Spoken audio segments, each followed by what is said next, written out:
Hello everyone, অসীমার কিচেনে আপনাদের সকলকেই স্বাগত। আম দিয়ে যদি একটু পাটিসাপটা বানিয়ে নেওয়া যায় আমের সময়ে, তাহলে কিন্তু খুবই বেশ মজার হয়। আর পুরটা যদি হয় আমসত্ত্ব দিয়ে তৈরি, তাহলে কেমন হয় সেই রেসিপি নিয়ে কিন্তু আমি হাজির হয়েছি আজকে। আমি এর জন্য দুটো ছোট সাইজের ল্যাংড়া আম নিয়েছি আর নিয়েছি দুটো আমসত্ত্ব।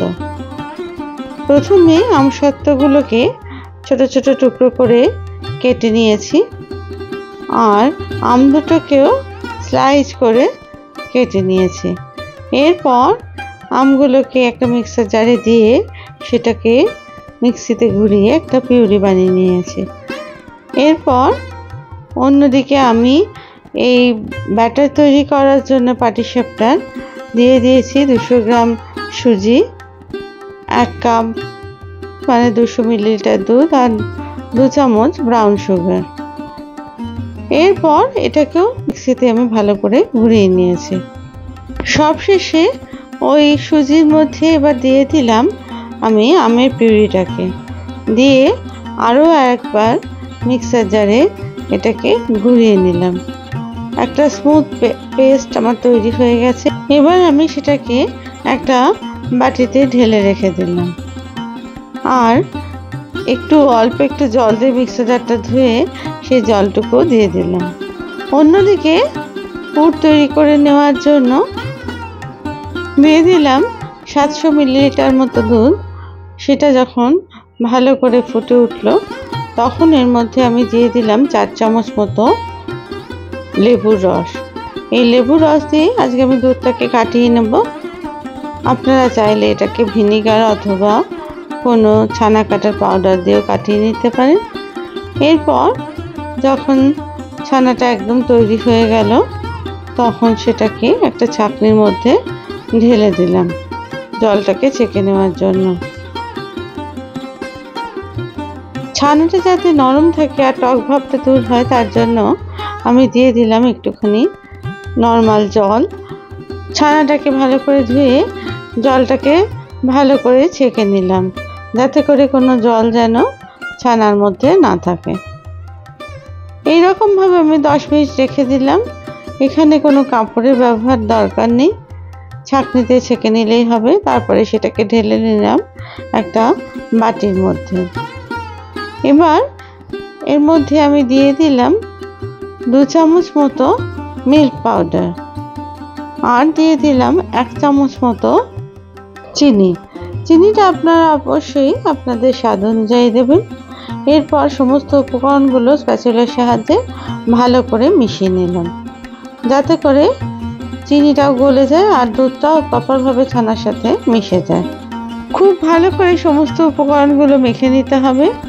আর এই কাজটা আপনারা স্প্যাচুলার পরিবর্তে হাতের সাহায্যেও করতে পারেন।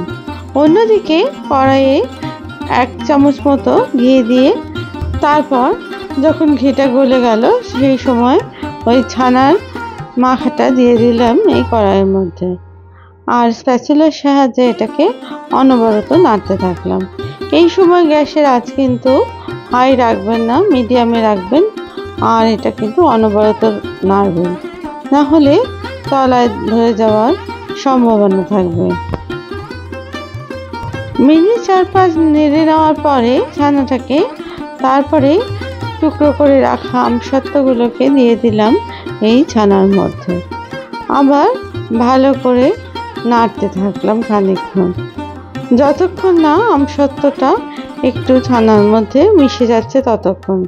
তবে খেয়াল রাখতে হবে আমসত্ত্বগুলো যেন কোনো রকমই খুব নরম বা গলে না যায়। দেখুন আমার কিন্তু এই পুরটা প্রায় তৈরি হয়ে গেছে। এই সময় আমি গ্যাস বন্ধ করে আরও খানিকক্ষণ নেড়ে তারপরে সেটাকে একটা প্লেটে ঢেলে রাখলাম।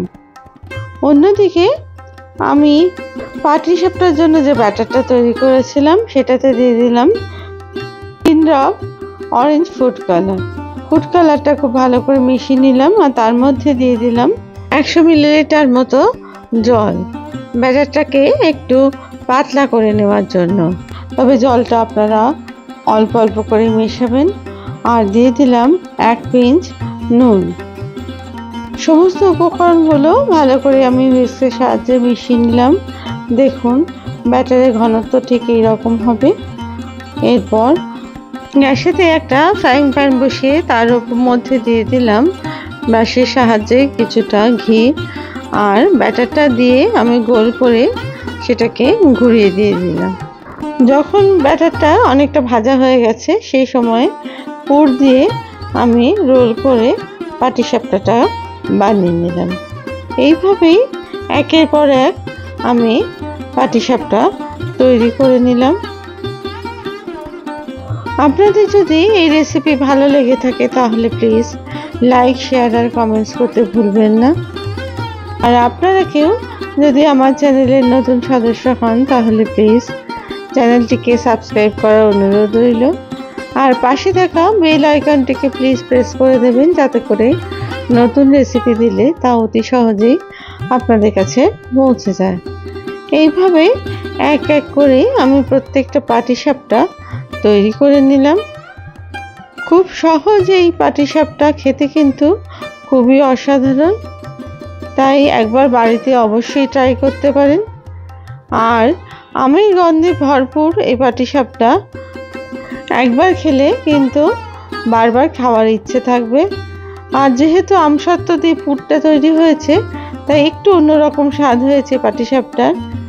আর যেহেতু সুজি দিয়ে আমি আজকে এই পাটিসাপটা তৈরি করেছি তাই একদম নরম তুলতুলে প্রত্যেকটা পাটিসাপটা হয়েছে।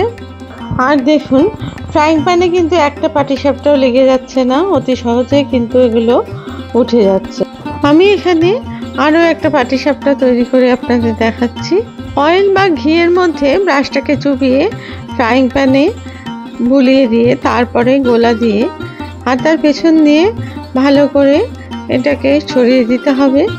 যখন এটা একটু ভাজা মতো হয়ে যাবে তখন এর মধ্যে দিয়ে দিতে হবে ছানার পুর বা আমসত্ত্বর পুরটাকে।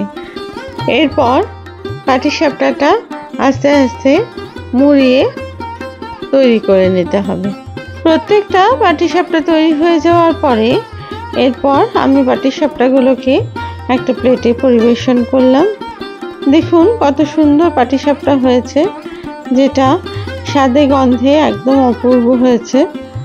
আর প্রত্যেকটা পাটিসাপটা হয়েছে নরম তুলতুলে, আর ভেতরটা হয়েছে আমসত্ত্বর স্বাদে ভরপুর। আবার নতুন রেসিপি নিয়ে আপনাদের কাছে হাজির হব। আপনারা সবাই ভালো থাকবেন। ধন্যবাদ।